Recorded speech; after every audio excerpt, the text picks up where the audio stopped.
What does wisdom say about community and friendship? Proverbs 9, January 9th. Wisdom has built her house. She has carved its 7 columns. She has prepared a great banquet and mixed the wines. She has sent servants to invite everyone to come. What does it mean that it said that she has carved its 7 columns? This is what stood out to me initially as I read it. So I looked into it, and having 7 columns, 6 columns, or 8 columns was typical only for communal buildings or temples, tabernacles, things where the community came to gather.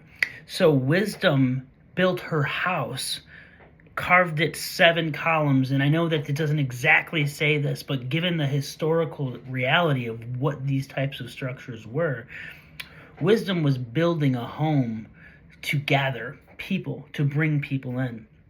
And as it says following this, that there was banquet where there was mixed wines, that it was like an elaborate meal. She sent servants out to bring people in. Come in, she urges, to those who lack good judgment, she says. So she's not taking people who need to be a certain level of understanding. She's saying you can have poor judgment or you can be wise. Come eat my food and drink the wine I have mixed.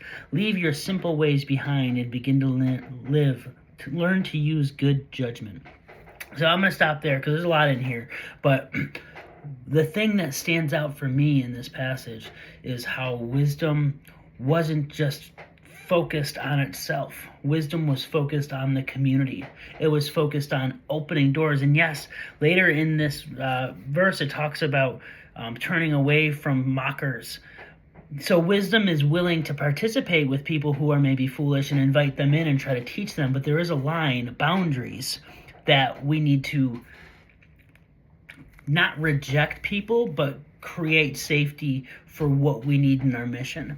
So that's what stood out to me today, is that wisdom takes the effort to build her house to be a communal gathering places. So where in my life should I be more community focused? Because it's really hard in an American culture.